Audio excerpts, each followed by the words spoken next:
천지 지으신 너를 만드신 여호와께로다.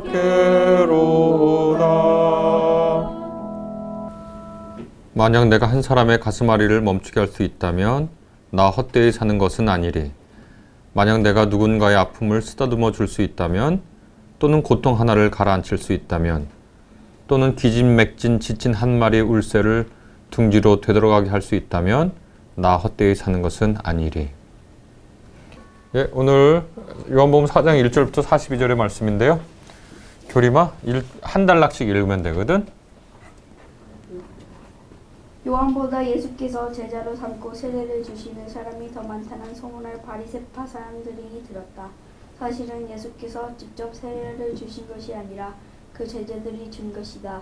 예수께서 이것을 아시고 요대를 떠나 다시 갈릴리로 가기로 하셨다.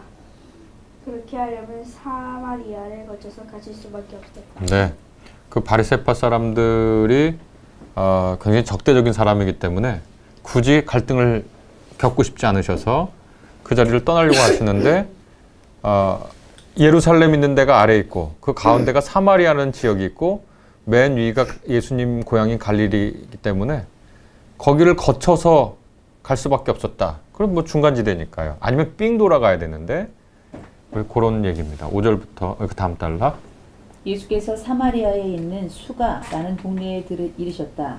이 동네는 야곱이 아들 요셉에게 준 땅에서 가까운 곳이며 야곱의 우물이 거기에 있었다. 예수께서 길을 가시다가 피로하여 우물가에 앉으셨다. 정오쯤이었다. 야곱의 우물 이렇게 되어 있는데 이 족장들이 자기의 이름을 딴 우물을 갖고 있었는데 누군가의 이름을 딴 우물은 그 지역의 지배권을 나타내거든요. 그래서 여기는 야곱의 우물이다 그러면 야곱이 이 지역의 주인인 거예요. 그래서 거기에 이제 그러니까 보통 장소가 아니죠. 또 물이 있다라는 곳이니까 그곳은 보통 장소가 아닙니다. 그러니까 그 척박한 지역에서 우물이라는 것은 생명의 장소고 또 사람들이 만나는 장소고 거룩한 장소이기도 하고 일상의 장소이기도 한 그런 곳인데 예수께서 피곤해서 우물가에 앉았는데 정오다. 그럼 엄청나게 더울 때인데 뭐 가보신 분들은 다 알겠지만 그쪽 지역의 정오는 진짜 힘들어요. 걸어 다니기가. 그 다음 사마리아 여자 하나가 물을 기르러 나왔다. 예수께서 그 여자에게 물을 좀 달라고 말씀하셨다. 제자들은 먹을 것을 사러 동네에 들어가서 그 자리에 없었다. 사마리아 여자가 예수께 말하기를 선생님은 유대 사람인데 어떻게 사마리아 여자인 나에게 물을 달라고 하십니까? 하였다. 유대 사람은 사마리아 사람과 상종하지 않기 때문이다. 그 여자가 이제 정오에 그 더운데 물을 길러 나왔다. 이건 뭐 심상치 않은 거죠. 정말 물이 급하거나 아니면 뭐 사람 만나기 싫은 거죠. 둘 중에 하나입니다.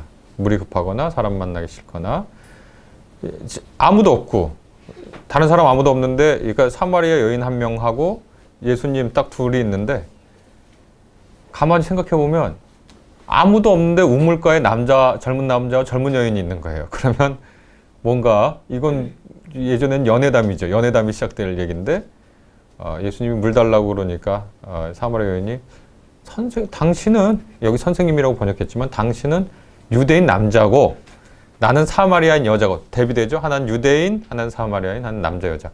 왜 나한테 물 달라고 그러냐? 나한테 청하지도 말라 그런 얘기죠. 말 걸지 마라. 수작 부리지 마라. 그런 얘기일 수도 있죠. 이렇게 그냥 밖에서 관찰자적으로 본다면 수작 부리지 마. 왜 나한테 말 걸어? 말도 걸지 마. 이렇게 단칼에 거절하는 겁니다. 요즘 말로 하면 철벽 방어. 이렇게 이런 셈이 되죠. 겉으로 보면. 그 다음. 예수께서 그 여자에게 대답하셨다. 내가 하나님이 은사를 알고 또 너에게 물을 달라는 사람이 누구인지를 알았다면 도리어 내가 그에게 청하였을 것이며 그는 너에게 생수를 주었을 것이다. 여자가 말하였다. 선생님에게는 두레박도 없고 이 우물은 깊은데 어떻게 나에게 생수를 구해주시겠습니까? 선생님이 우리 조상 야곱보다 더 위대한 분이라는 말입니까? 그는 우리에게 이 우물을 주었고 그와 그 자녀들과 이 가축까지 다 이 우물이 물을 마셨습니다. 이제 그 여인이 그렇게 대답하니까 예수께서 전혀 그런 의도가 아니라는 거, 그러니까 남녀 사이의 문제가 아니라는 걸 얘기하면서 하나님의 은혜, 은사, 그러니까 하나님의 선물을 하나님께서 무슨 선물을 주실 것인가 라는 것을 알고 내가 너한테 지금 말 거는 사람이 그냥 남자가 아니라 예수 그리스도인데 그 사람을 알았다면 오히려 나한테 물 달라고 청했을 것이다. 그러니까 표면으로는 목마른 육체의 목마른 얘기인데 그 내면에서는 그러니까 두 사람이 만난 거예요. 하나는 육체로 목마른 남자가 여인에게 물을 달라고 그러는데 요 표충 이야기 배후에 예수님의 또 다른 드라마는 뭐냐면 영으로 목마른 여인이 실상 그 예수님에게 그 물을 공급해달라고 요청했을 거야, 해야 되는 거야, 너. 이렇게 두 개의 드라마가 지금 진행되고 있습니다, 동시에. 그러니까 여성은, 그 여자는, 그냥 표층의 이야기만 머물고자 하죠. 그래서 선생님한테는 두레박도 없고, 우물은 깊은데 어떻게 생수를 구하겠냐. 그러니까, 당신이, 여기 이 우물은 야곱이 준 거고, 야곱이라는 위대한 조상이 줘서 우리가 다 이 물 먹고 살았는데, 당신이 무슨 물을 줄 수 있겠느냐 하고 지금 표층의 이야기와 심층의 이야기가 두 드라마가 지금 동시에 전개되고 있고 예수님은 이 여인이 이제 이 심층의 이야기로 들어오기를 이제 청하시는 거죠. 네, 다음 읽어주시죠. 예수께서 말씀하셨다. 이 물을 마시는 사람은 다시 목마를 것이다. 그러나 내가 주는 물을 마시는 사람은 영원히 목마르지 않을 것이다. 내가 주는 물은 그 사람 속에서 영생에 이르게 하는 샘물이 될 것이다. 여자가 말하였다. 선생님, 그 물을 나에게 주셔서 내가 목마르지도 않고 또 물을 기르러 여기까지 나오지도 않게 해 주십시오. 네, 그러니까 지금 표층의 드라마하고 심층의 드라마랑 부딪히는 건데 이 여인이 예수께서 이 물을 마시는 사람은 다시 목마르지 않다. 그러니까 여성 계속 자기 육체의 목마름에 대해서 얘기하는데 예수님은 이 심층의 이야기, 곧 예수를 마시는 건데요. 예수를 마시는 사람은 목마르지 않다. 내가 주는 물은 그 사람은 이 속에서 삶의 기쁨을 넘치게 하는 샘물처럼 솟아난다. 그렇게 하니까 이 여인은 그 말을 깨달아야 되는데 그 말을 계속 표층의 이야기로 이해하고 있죠. 그래서 그럼 내가 목마르지도 않고 물을 길러 나오지도 않게 해주세요. 그러니까 여기 딱 이 여인이 관심거리는 뭐냐면 목마른 거 너무 싫어. 두 번째는 사람 만나는 거 싫은 거예요. 물을 기르러 여기까지 나와야 되니까. 예수님이 이게 이 여인이 심층의 이야기로 오지 않는 거예요. 그러니까 예수님이 심층의 이야기로 불러오도록 아주 그 충격적인 이 여파를 던집니다.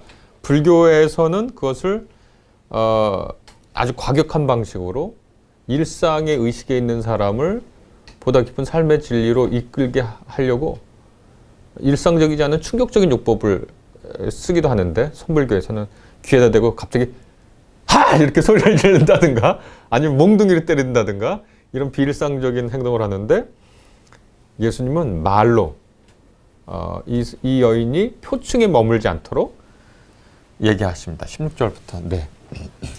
예수께서 그 여자더러 가서 내 남편을 불러오너라 하시니 여자가 대답하기를 나에게는 남편이 없습니다 하였다.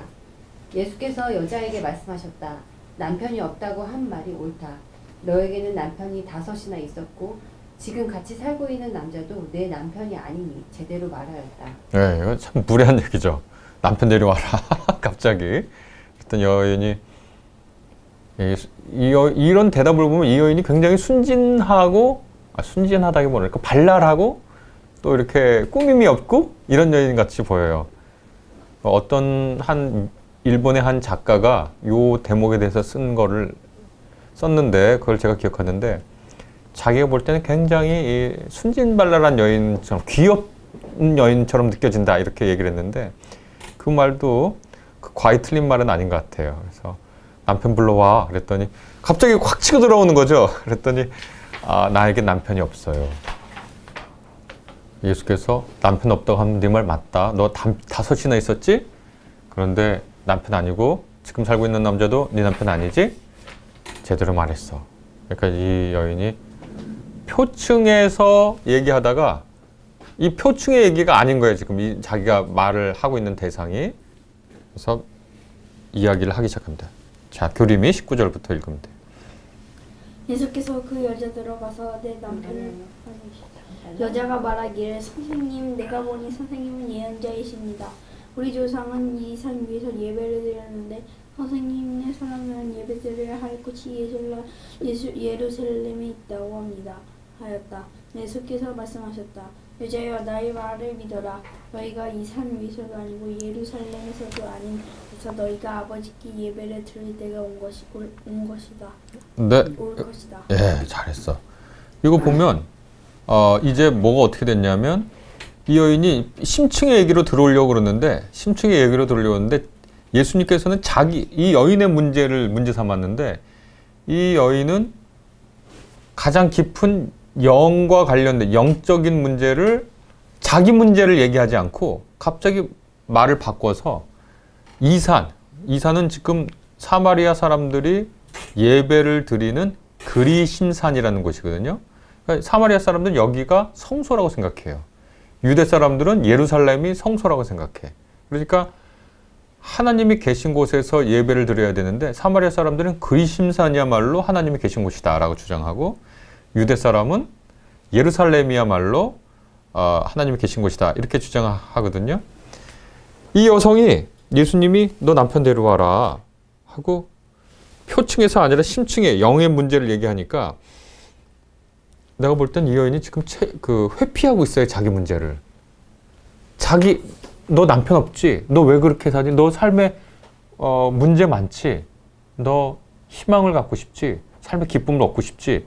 이거를 예수님이 치고 들어갔는데 이 여인은 그 문제를 너무 직면하기 무서우니까 어떻게 하냐면 영의 문제이고 자기 삶의 문제이고 예배의 문제이긴 한데 문제를 바꿔요. 그리심산에서 온 예배 드리는 게 맞습니까? 하나님을 만날 수 있습니까? 예루살렘에서 만날 수 있습니까? 이거는 자기 문제 얘기하지 않고 지금 유대인과 사마리아인이 싸우는 문제 해결하는 것만 그냥 옆에서 구경하겠다. 그런 식으로 자기 문제에 직면하기를 거절하는 거거든요. 그랬더니 예수님께서 다시 끌고 오세요. 그 여인의 문제로. 네, 다음 읽어주시죠. 너희는 너희가 알지 못하는 것을 예배하고 우리는 우리가 아는 분을 예배한다.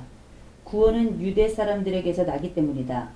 참되게 예배를 드리는 사람들이 영과 진리로 아버지께 예배를 드릴 때가 온다. 지금이 바로 그때다. 아버지께서는 이렇게 예배를 드리는 사람들을 찾으신다. 하나님은 영이시다. 그러므로 하나님께 예배를 드리는 사람은 영과 진리로 예배를 드려야 한다. 그러니까 유대인과 사마리아인 간의 오랜 문제인 예배 장소에 대해서 얘기하면서 자기 문제를 회피하려고 하는데 예수님께서 어떻게 하냐면 예배 드릴 때가 있는데, 그러니까 하나님을 만날 때가 있는데, 만날 수 있는데 바로 지금이다. 그러니까 지금 하나님을 만나라는 거죠. 이 여인에게. 지금 만나라. 너의 삶의 고통에 대해서 혹은 너의 눈물에 대해서 네가 사람을 피하는 그런 이유와 그런 것을 문제를 가지고 지금 하나님을 만나라. 바로 그때다 지금. 너의 가장 깊은 마음에 있는 것을 가지고 하나님을 만나라. 너의 삶에 가장 고통이 되는 그 문제를 가지고 지금 만나라. 이렇게 얘기하고 있는데 이 여인은 두 번째로 자기 문제를 회피해요. 예, 그 다음에 읽어주세요. 여자가 말하기를 나는 그리스도라고 하는 메시아가 오실 것을 압니다. 그가 오시면 우리에게 모든 것을 알려주실 것입니다. 하니 예수께서 너에게 말하고 있는 내가 그다 하고 말씀하셨다. 또 회피하죠. 나는 지금 자기 만나고 싶지 않아요. 왜냐하면 자기 하나님을 만나고 싶지 않아요.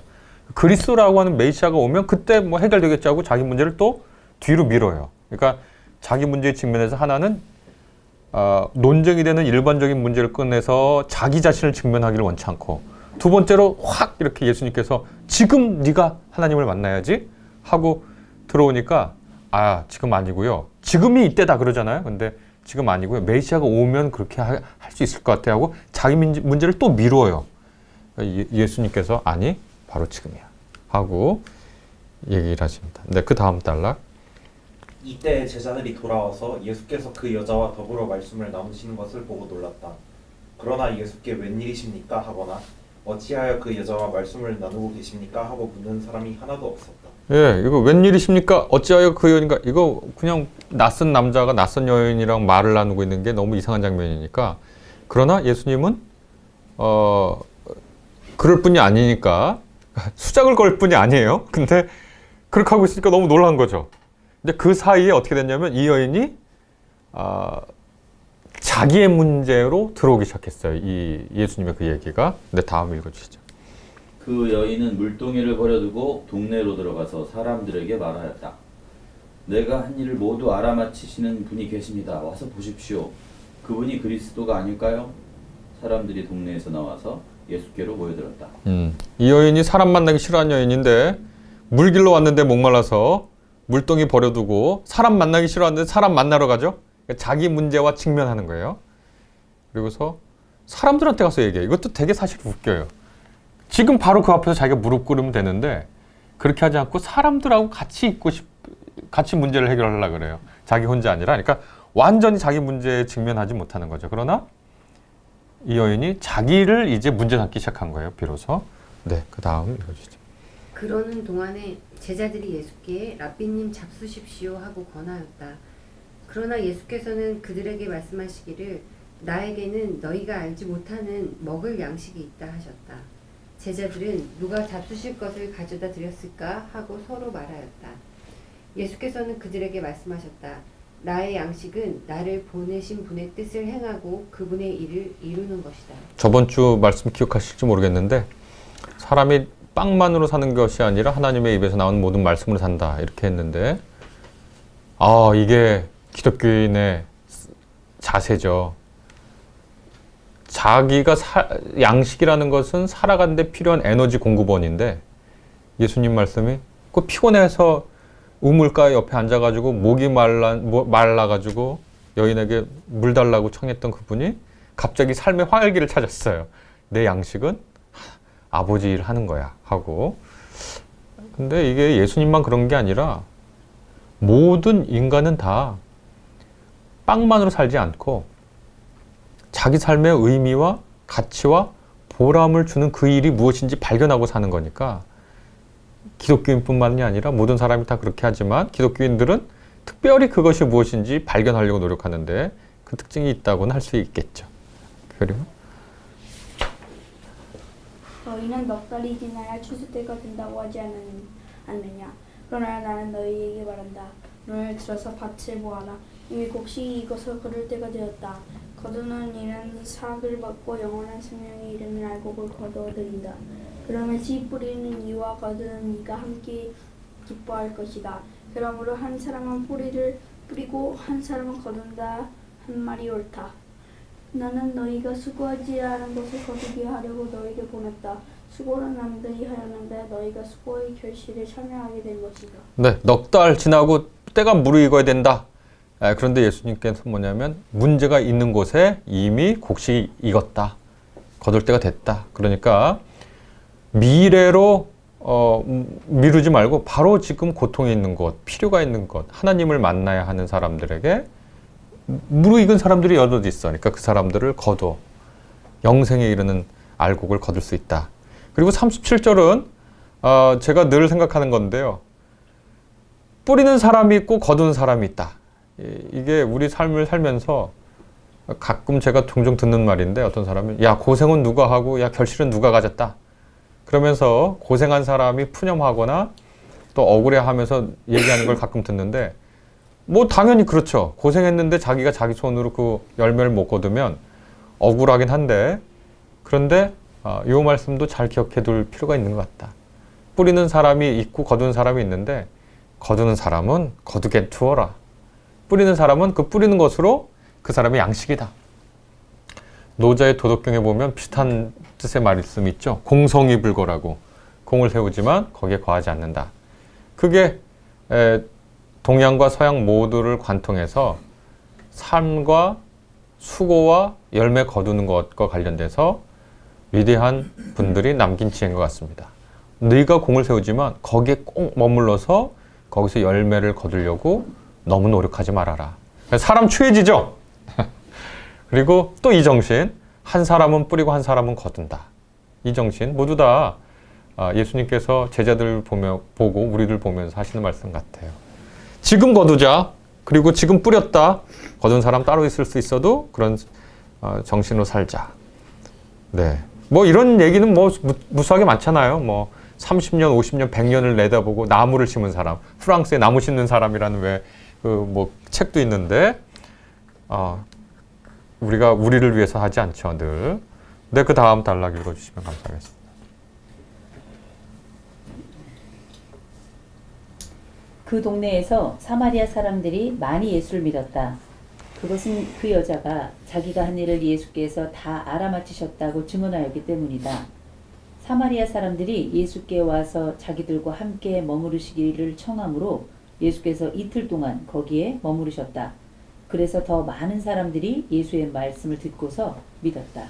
요게 핵심 단어입니다. 40절에 있는 거. 머물다. 그러니까 요한복음서 처음부터 끝에 관통하는 동사가 머물다거든요. 예수께서 하나님과 함께 머물렀다. 그 품에 있었다. 예수의 가장 사랑하는 제자가 예수님의 품에 머물렀다. 예수님에게 제자들이 어떻게 묻냐면 주님, 선생님 어디에 머무십니까? 요게 왜 핵심 단어인지 우리 말씀의 풀이 읽으면서 다 할 텐데요. 그 다음에 믿은 거예요. 예. 그 다음 단락. 그들은 그 여자에게 말하였다. 우리가 믿는 것은 이제 그대의 말 때문만은 아니요. 우리가 그 말씀을 직접 들어보고 이분이 참으로 세상의 구주이심을 알았기 때문이요. 네, 아주 섭섭한 말을 하죠, 이 여인에게. 아니, 당신 덕분에 참 공이 크고 당신 이렇게 얘기하지 않고 섭섭한 말을 하는데 이렇게 해서 끝나거든요. 네, 이 후에 일이 어떻게 됐는지 우리 한번 생각해 보겠습니다. 우리 이마소스 성령이요, 찬송하겠습니다. 예수가 유대 지역에서 갈릴리 땅으로 돌아가려 할 때 그는 사마리아 지역을 거쳐서 가게 되었다.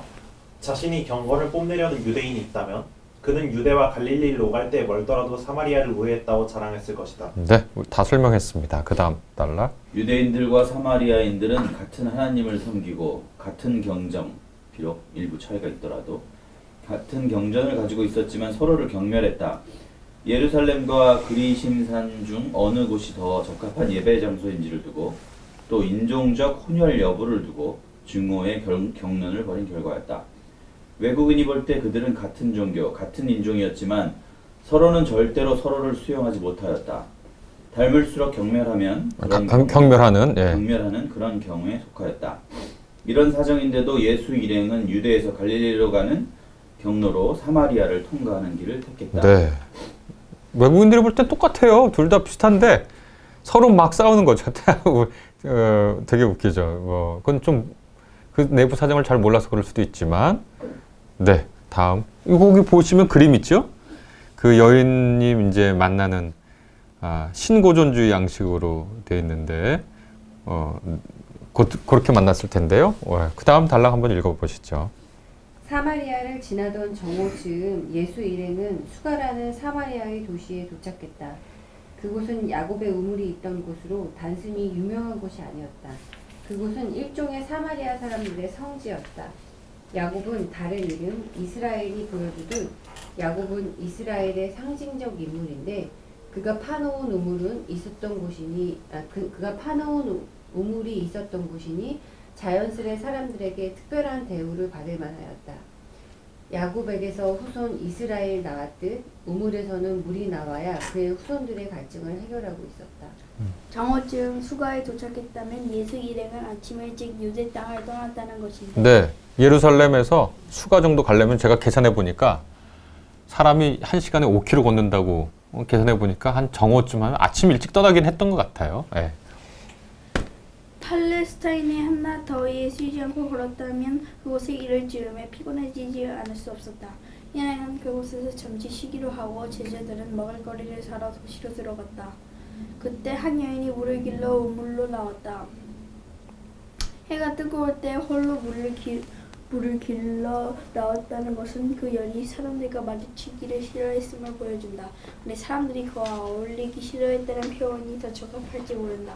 그것은 요한복음 4장 18절에 암시된 대로 여인의 삶 때문이었다. 여인에게는 5명의 남자가 있었고 지금까지 살고 있는 남자도 있다. 지금 같이 살고 있는 남자도 있다. 그러나 그 남자 역시 여인의 남편은 아니었다. 사마리아인들은 유대인과 마찬가지로 혼인과 성에 관해 엄격한 규범을 가지고 있었고 이 여인은 이웃 사람들에게 정상적인 여인이 아니었다. 음탕하리라 손가락질 받았을 이 여인에게 예수는 말을 건다. 그 유대인들은 사마리아인들이 외국인과 결합해서 아이를 낳고 이런 혼혈이다. 혼혈이란 말은 다시 말로 뭐하냐면 굉장히 음탕한 사람들이다 이렇게 생각을 하고 있었거든요. 그런데 사마리아인들의 실제적인 법률을 보면 굉장히 엄격한 사람들이에요. 그러니까 유대인들이 사마리아에 대해서 일종의 무지로 인한 경멸과 증오를 하고 있는 거죠. 근데 이 여인은 유대인들이 생각하는 전형적인 음탕한 여인인 거예요. 성에 관련돼서. 그러니까 유대인들의 고정관념이 투사된 여인과 다를 바 없죠. 네, 그 다음 읽어주시죠. 우물에서 남자가 여인에게 말을 건다는 것은 통상 수작이다. 우물에서 아내를 만났던 야곱의 이야기를 떠올리면 우물에서 여인에게 물을 달라고 청한 남자의 이야기는 흔한 사랑 이야기로 던지기 쉽다. 여인은 자신이 사람들이 짐작하는 것과 달리 해픈 여인이 아님을 애써 예수에게 보여주려 한다. 우리나라 그 노래도 있잖아요. 앵두나무 우물가에 동네 처녀 바람났대. 그러니까 우물, 남자 여자는 늘 그거거든요. 저 연애담인데 이게 무슨 연애담이겠습니까? 우리가 그 플라톤의 그 책을 읽어보면 에로스라는 말이 우리에게는 어떤 성적인 사랑을 뜻하지만 일상적으로 쓸 때 실제로 에로스라는 말은 플라톤한테 아주 영원한 것을 향한 상승 욕구잖아요. 거룩하고 위대하고 아름다운 하나가 되고자 하는 상승 욕구인데, 그러니까 여기서 예수님과 이 여인 사이에 일어나는 그 일이 다른 사람 눈에는 일종의 사랑의 수작처럼 보이지만 실제는 육체적인 사랑의 수작 이런 것이 아니라 매우 깊은 영적인 것의 삶과 온전한 삶에 관련된 사랑의 관계에 관한 얘기거든요. 그러니까 두 드라마라고 제가 얘기했는데, 그래서 이 우물 세팅을 또 이렇게 놓고 했던 것 같습니다. 네, 계속 읽어주시죠. 여인은 통념의 근거에 대꾸한다. 유대인 인종 정교, 남자 성별과 사마리아인 여자는 서로 상종하지 않아요. 그러나 예수는 자신이 누구인지 알았다면 자신에게 상수를 청했으리라고 재차 상종을 시도한다. 하지만 여인은 우물을 앞에 두고 물을 길어 자기 목도 축이지 못하는 남자의 허세라고 판단하고 남자의 이상한 농에 농으로 대답친다. 그때 예수가 드린 비수다. 가서 내 남편을 불러오너라 하였다. 당시 부인은 남편을 나의 주인 바알이라고 불렀는데 예수 이 질문은 이리저리 자기 자신과 대면하기를 피하던 여인에게 내 삶의 주인이 누구인가를 묻는 듯이 들렸을 것이다. 네, 바알이라는 말은 뭐 가나안의 신이기도 하지만 바알이 나의 주인이라는 뜻이거든요. 그래서 뭐 이게 방송되니까 좀 그런데 내가 내 처한테 고대 사람 이랬으니까 바알이라고 불러달라 그랬더니 그러겠다 그랬잖아. 발이죠. 그러니까 시간이 없어서 빨리 짧게 줄여 말한다 해서 바알이라고 그렇게 불렀겠다고 했는데 이게 나의 남편, 나의 주인. 이제 주인이 그러니까 그 말이 펀이에요, 펀. 그러니까 가서 너의 주인을 불러와라. 그러니까 남편. 그러니까 두 드라마예요. 표면에서 너의 남편 불러와라 그랬는데 이 말 배우는 뭐냐면 너의 삶의 주인 불러와라. 그랬더니 난 주인이 없어요. 내 삶은 그냥 허탄해요. 그렇지. 네가 섬기고 있었던 주인이 5이나 있었는데 다 너의 주인은 실제로 아니었고 지금 너의 삶을 주관하는 사람인데 그 사람 너의 삶의 주인은 아니지. 그 두 가지 드라마가 동시에 진행되고 있어요. 그러니까 요한복음은 늘 그래요. 표면의 드라마와 심층의 드라마가 막 이렇게 변주를 해요. 그러니까 이것도 변주하는 것이 하나다 얘기할 수 있겠습니다. 네, 그 다음에 남편을 불러오라는 요청에 무리하다고 판단해서 욕을 해주고 돌아서면 그뿐이다. 아니면 한낮에 정신 나간 남자를 만나서 그렇지 않아도 처량한 신세에 또 조그만 불운이 겹쳤다고 한탄하고 발길을 돌이키면 된다. 그러나 이 여인은 얘기를 중단하기보다는 자신의 처지를 털어놓는다. 나는 남편이 없어요. 네, 다음 읽어주시죠. 지난 5년의 남자도 지금의 이 남자도 내 남편은 아니다. 실상 이 여인은 깊은 속내를 함께 나눌 주인이 없이 텅 빈 자신을 하루하루 달래고 살았다. 자기 사정을 알아맞히는 예수에게 여인이 던진 질문은 사마리아인과 유대인 사이의 오랜 논쟁 항목인 예배 장소, 곧 예루살렘과 그리심산 중 적절한 예배 장소에 관한 것이다. 남편 얘기에서 불쑥 예배 장소로 화제가 옮겨간 건 어찌 보면 생뚱맞다. 그러나 여인의 질문은 그가 하나님을 만나고 싶어 한 게 아닌 아닌가라는 생각을 하게 된다. 사람 특히 내게 기대라 하는 남자는 이미 적지 않게 만나보았지만 그들에게 기댈 수 없다는 건 경험상 분명했다. 그 여인이 기댈 곳은 하느님이었다. 그 여인은 자기 삶을 함께 나눌 그의 주인을 찾고 싶었다. 예수는 그에게 지금이 바로 아버지께 예배를 드릴 때라고 선언한다. 그가 그리스도이고 그가 바로 여인의 앞에 있다. 예수는 이렇게 선언한다. 내가 그다. 네, 다음 읽어주시죠. 여인은 물동이를 버려두고 도시로 들어간다. 아마 달렸을 것이다. 그리고 사람들에게 마주치기조차 싫었던 사람들에게 나아가 자신의 과거, 수치스럽고 부끄럽지만 누구나 알고 있는 그 과거를 스스로의 입으로 들춰내며 그것을 마친 사람이 있다면서 말한다. 그분이 그리스도가 아닐까요? 그 말을 이렇게 바꿔볼 수도 있다. 그분이 우리가 깊은 속내를 나눌 분은 아닐까요?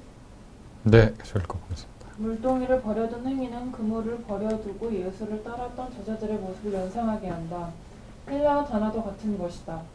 평소에 눈길도 서로 마주치지 않으려던 여인이 자신의 수치를 알아맞힌 사람이 있다며 높은 어조로 토하는 그 증언에 사마리아의 많은 이들이 예수에게 나왔고 그를 믿게 되었다. 마치 세례자 요한의 증언이 사람들을 예수에게 이끌었듯이 말이다. 헬라어 단어도 역시 같은 것이다. 사마리아 사람들은 예수에게 자기들과 함께 머무시기를 청했고 예수는 그곳에서 이틀을 머물렀다. 제자들이 예수와 함께 머물듯이 말이다. 이건 역시 같은 헬라어 단어이다. 이후 예수의 말씀에 더 많은 사마리아 사람들이 믿게 되었다. 네, 다음. 예수를 믿게 된 사마리아 사람들은 여인에게 말했다. 자신들이 예수를 믿는 것은 이제 당신 말 때문은 아니라고. 그들은 그 말씀을 직접 들어보고 이분이 참으로 세상의 구주이심을 알았다고. 여인은 그들에게 아무런 대응도 하지 않는다. 그래도 자신이 예수를 먼저 소개하고 증언하지 않았느냐고. 심지어 자신이 과거를 들추어내는 그런 용기와 희생이 있었노라고도 대꾸하지 않는다. 그저 예수를 증언하고 그로부터 얻은 결실이 있으면 여인은 더 이상 무대 위에 설 생각을 하지 않을 것을 결심한 듯이 말이다. 그래서 그 여인은 우리가 기억할 만한 모범적 전도자가 되었다. 이러한 태도는 예수의 말, 밀알 하나가 땅에 떨어져서 죽지 않으면 한 알 그대로 있고 죽으면 열매를 많이 맺는다. 를 떠올리고 네, 다음 읽어주시죠. 그런데 어떻게 이 여인이 이렇게도 바뀌었을까? 독일의 가톨릭 사제이자 화가 지그 쾌더 역시 그것이 궁금했나 보다. 여인이 우물에서 만난 그는 여인의 삶에 무슨 일을 일으킨 것일까? 네, 예, 거기까지. 그 다음에 우리 표지를 한번 보시죠. 이 표지. 이 표지에 대한 해설인데요. 네, 한번 읽어주시죠. 그 다음 달라. 쾌더는 예수가 여인의 삶에 일으킨 기적을 설명하기 위해 우물 속을 그린다. 사마리아 여인은 우물을 내려다보며 그 우물 속 깊은 곳에 자신과 함께 예수의 얼굴이 있음을 본다. 보세요. 여기 보면 여인 혼자 있어요. 근데 내려다보니까 자기 얼굴하고 예수의 얼굴이 동시에 있어요. 그러니까 우물이라는 건 뭡니까? 우물을 내려다본다. 그거는 우물이라는 심상은 깊은 자기의 내면이잖아요. 예전에는 우물에서 이렇게 내려다보면은 지치고 힘들고 어렵고 고통스럽고 눈물을 흘리고 세상을 원망하는 자기가 보여요. 그러니까 자기 내면을 회피하게 되죠. 우울한 게 있으니까. 보고 싶지 않은 게 있으니까. 그런데 그 후에는 내려다보니까 이 여인의 마음속에 다른 얼굴이 하나 머물고 있다. 네, 계속 읽어주시죠. 우물은 자기의 깊은 내면을 암시한다. 네. 원래 그곳에는 주인을 잃은 수치와 고소의 자신만이 울에 비쳤다. 그래서 마주하기 싫고 외면하고 싶은 외롭고 보잘것없는 자기 자신만이 있었다. 그 우물 속에서 달아버린.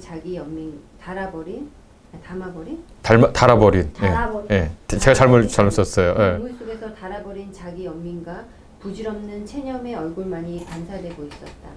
그런데 쾌더는 사마리아 여인이 예수를 만나고 난 후 변화된 여인의 내면을 그려주었다. 네, 자기 마음 속에 우물 속에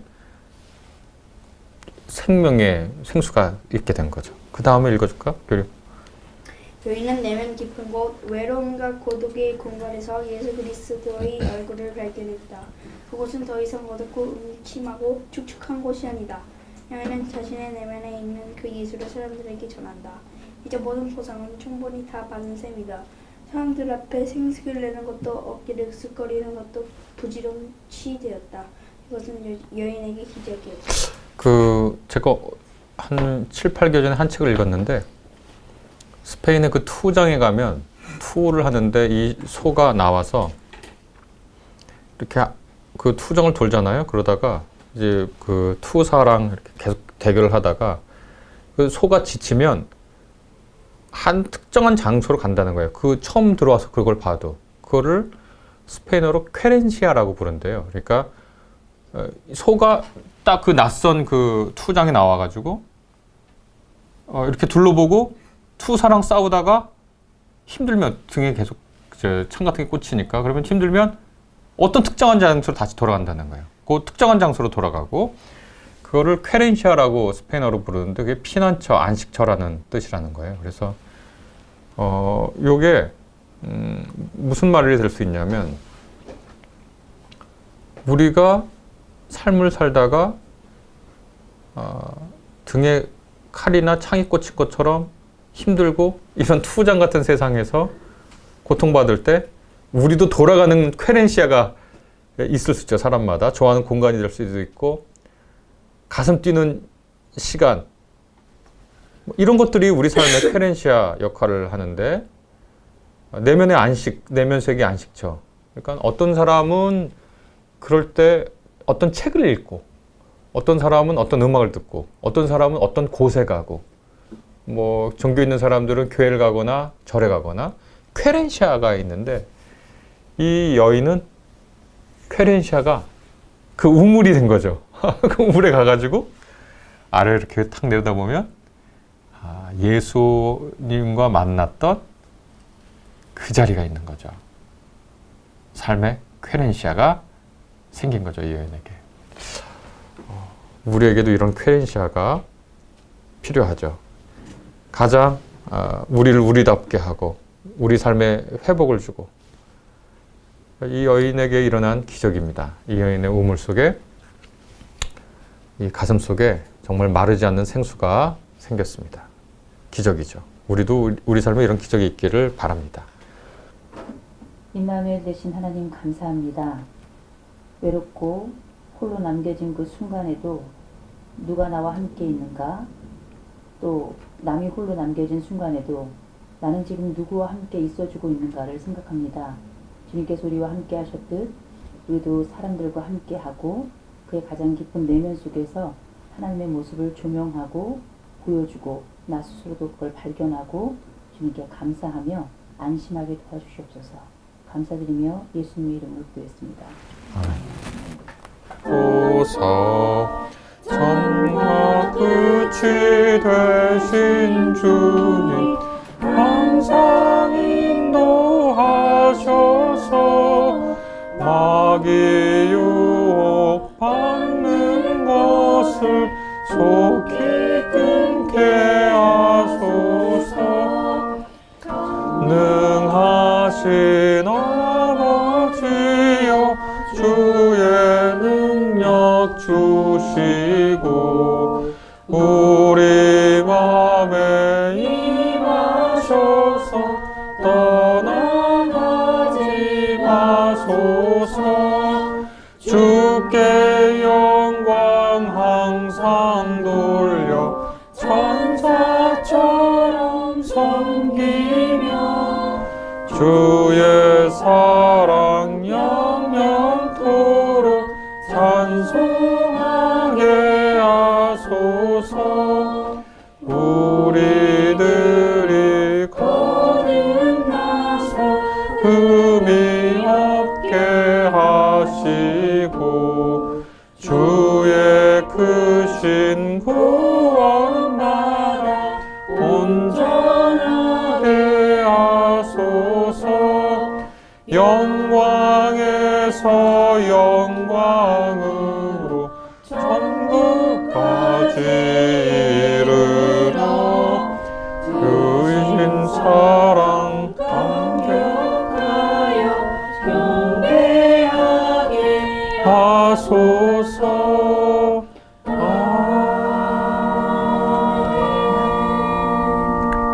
기도하겠습니다. 주님 오소서 우주에 가득한 당신의 순수함과 능력으로 주님 오소서 당신의 거룩한 영을 통해 당신의 완전한 신비를 통해 주여 오소서 아버지의 영광을 위해 당신의 영으로 당신을 대적하는 모든 권세를 정복하소서 주여 오소서 주님 예배를 불러주셨으니 기쁨이 넘칩니다. 아멘. 293장 찬송하겠습니다.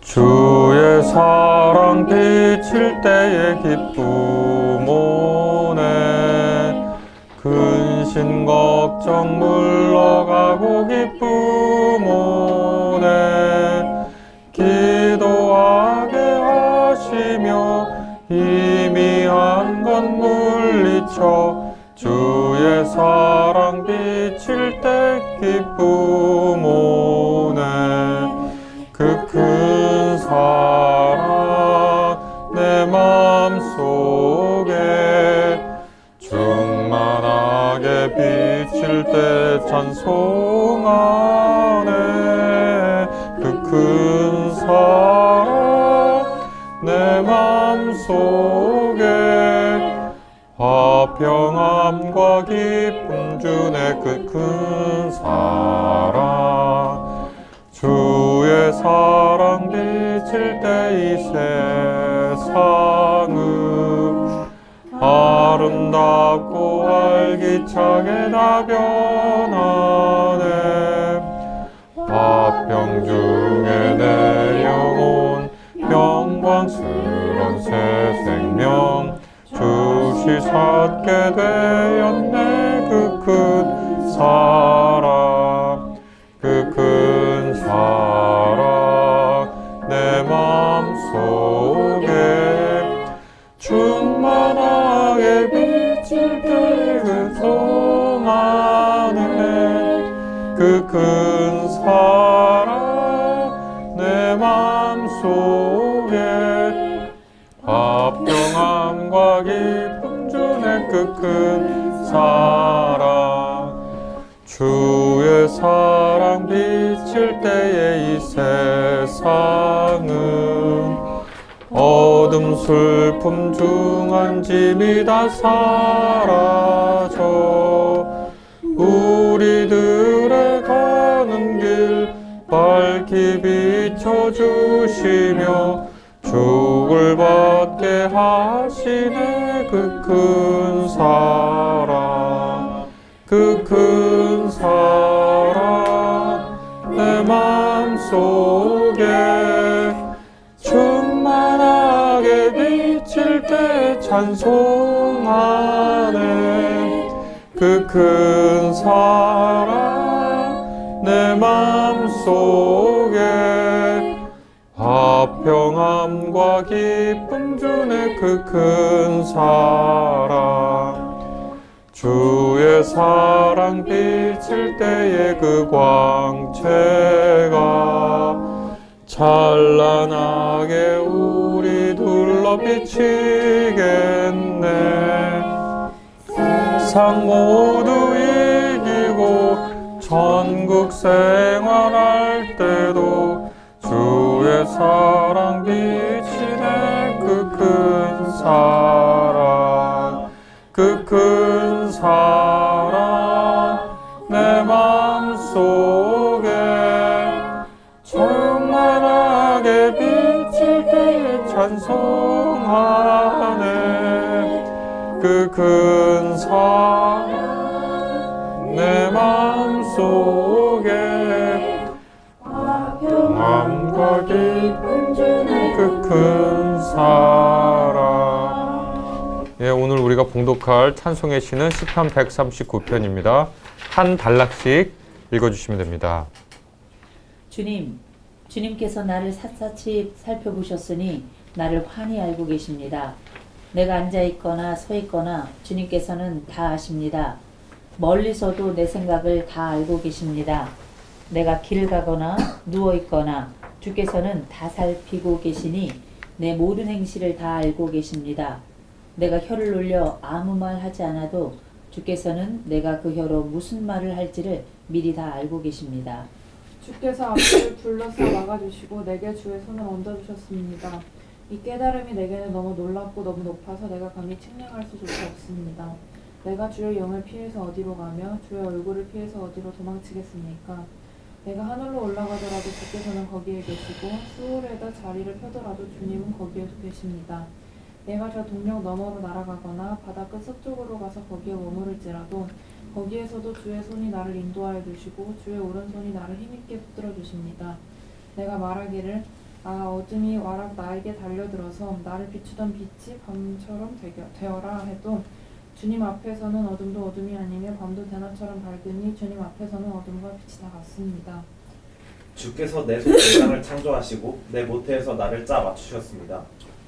내가 이렇게 태어났다는 것이 오묘하고 주께서 하신 일이 놀라워 이 모든 일로 내가 주님께 감사를 드립니다. 내 영혼은 이 사실을 너무도 잘 압니다. 은밀한 곳에서 나를 지으셨고 땅속 같은 곳에서 나를 조립하셨으니 내 뼈 하나하나도 주님 앞에서는 숨길 수 없습니다. 나의 형질이 갖추어지기도 전부터 주께서는 나를 보고 계셨으며 나에게 정하여진 날들이 아직 시작되기도 전에 이미 주의 책에 다 기록되었습니다. 하나님, 주의 생각이 어찌 그리도 심오한지요. 그 수가 어찌 그렇게도 많은지요. 내가 세려고 하면 모래보다 더 많습니다. 깨어나 보면 나는 여전히 주님과 함께 있습니다. 하나님, 나를 샅샅이 살펴보시고 내 마음을 알아주십시오. 나를 철저히 시험해보시고 내가 걱정하는 바를 알아주십시오. 내가 고통받을 길을 가고 있지나 아닌지 나를 살펴보시고 영원한 길로 나를 인도하여 주십시오. 아멘. 하나님은 너를 지키시는 자 찬송하겠습니다.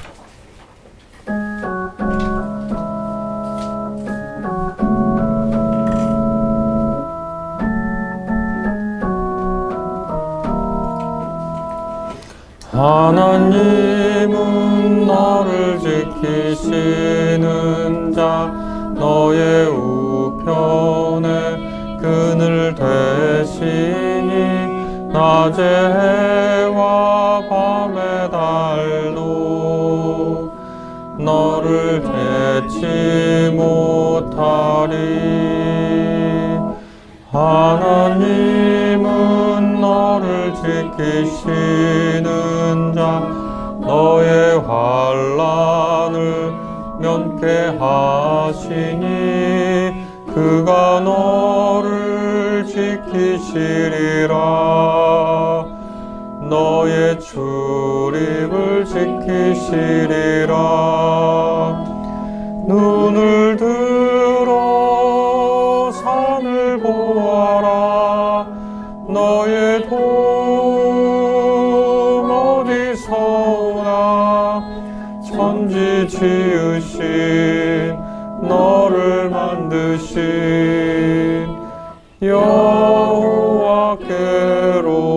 여호와께로다.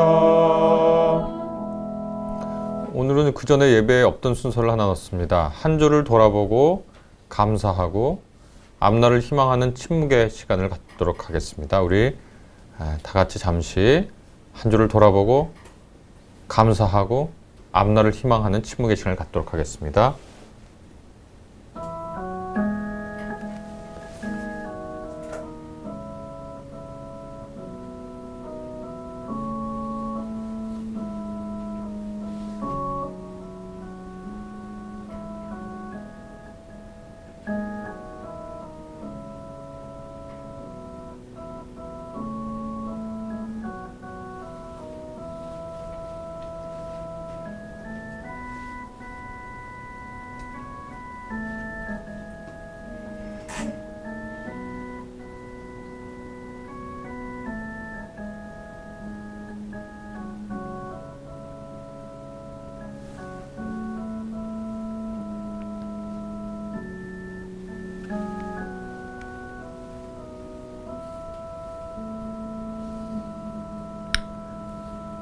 만약 내가 한 사람의 가슴앓이를 멈추게 할 수 있다면 나 헛되이 사는 것은 아니리.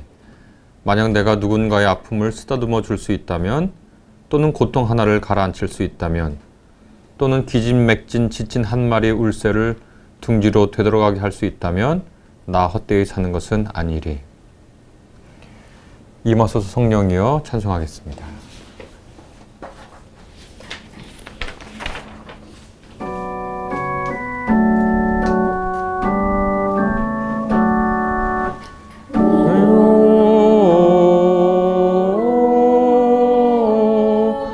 임하소서 성령이여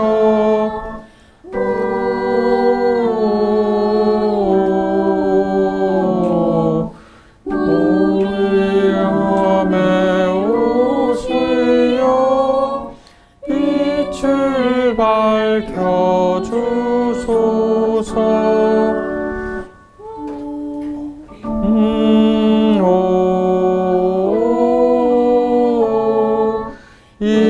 임하소서 성령이여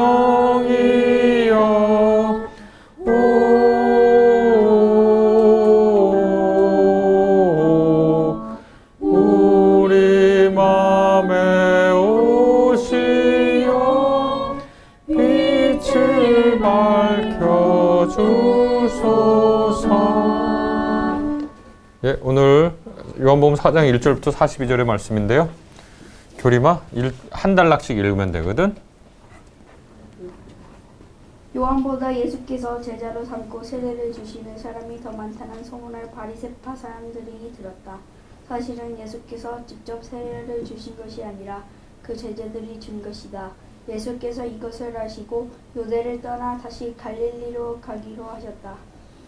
그렇게 하려면 사마리아를 거쳐서 가실 수밖에 없었다. 네, 그 바리새파 사람들이 굉장히 적대적인 사람이기 때문에 굳이 갈등을 겪고 싶지 않으셔서 그 자리를 떠나려고 하시는데 예루살렘 있는 데가 아래에 있고 그 가운데가 사마리아라는 지역이 있고 맨 위가 예수님 고향인 갈릴리이기 때문에 거기를 거쳐서 갈 수밖에 없었다. 그럼 뭐 중간지대니까요. 아니면 삥 돌아가야 되는데 그런 얘기입니다. 5절부터 그 다음 단락. 예수께서 사마리아에 있는 수가라는 동네에 이르셨다. 이 동네는 야곱이 아들 요셉에게 준 땅에서 가까운 곳이며 야곱의 우물이 거기에 있었다. 예수께서 길을 가시다가 피로하여 우물가에 앉으셨다. 정오쯤이었다. 야곱의 우물 이렇게 되어 있는데 이 족장들이 자기의 이름을 딴 우물을 갖고 있었는데 누군가의 이름을 딴 우물은 그 지역의 지배권을 나타내거든요. 그래서 여기는 야곱의 우물이다 그러면 야곱이 이 지역의 주인인 거예요. 그래서 거기에 이제 그러니까 보통 장소가 아니죠. 또 물이 있다라는 곳이니까 그곳은 보통 장소가 아닙니다. 그러니까 그 척박한 지역에서 우물이라는 것은 생명의 장소고 또 사람들이 만나는 장소고 거룩한 장소이기도 하고 일상의 장소이기도 한 그런 곳인데 예수께서 피곤해서 우물가에 앉았는데 정오다. 그럼 엄청나게 더울 때인데 뭐 가보신 분들은 다 알겠지만 그쪽 지역의 정오는 진짜 힘들어요. 걸어 다니기가. 그 다음 사마리아 여자 하나가 물을 기르러 나왔다. 예수께서 그 여자에게 물을 좀 달라고 말씀하셨다. 제자들은 먹을 것을 사러 동네에 들어가서 그 자리에 없었다. 사마리아 여자가 예수께 말하기를 선생님은 유대 사람인데 어떻게 사마리아 여자인 나에게 물을 달라고 하십니까? 하였다. 유대 사람은 사마리아 사람과 상종하지 않기 때문이다. 그 여자가 이제 정오에 그 더운데 물을 길러 나왔다. 이건 뭐 심상치 않은 거죠. 정말 물이 급하거나 아니면 뭐 사람 만나기 싫은 거죠. 둘 중에 하나입니다.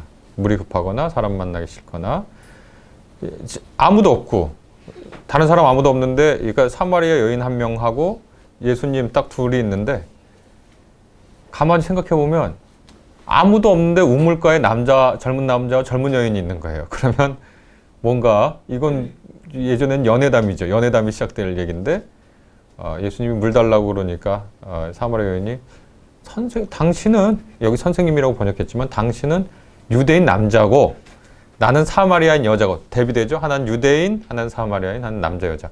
왜 나한테 물 달라고 그러냐? 나한테 청하지도 말라 그런 얘기죠. 말 걸지 마라. 수작 부리지 마라. 그런 얘기일 수도 있죠. 이렇게 그냥 밖에서 관찰자적으로 본다면 수작 부리지 마.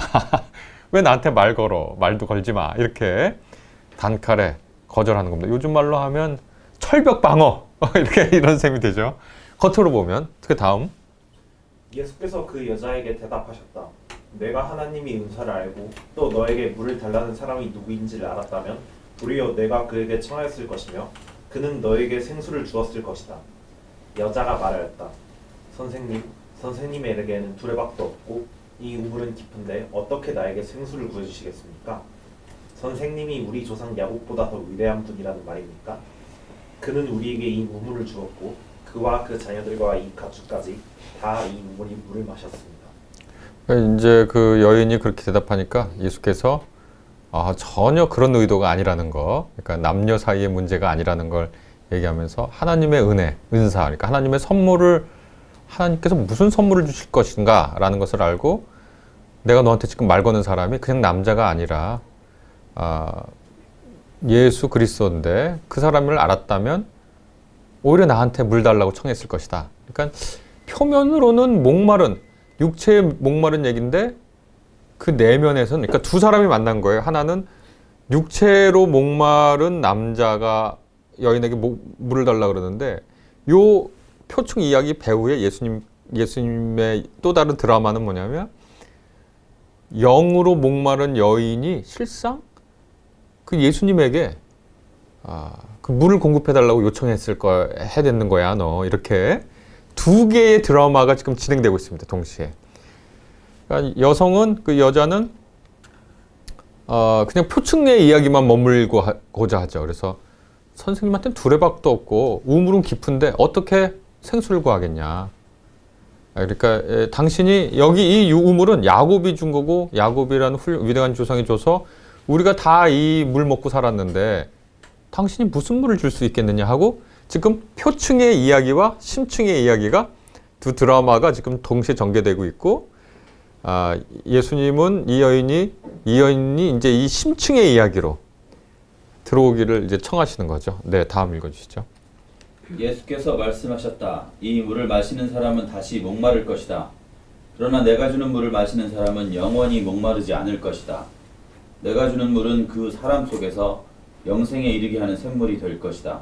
여자가 말하였다.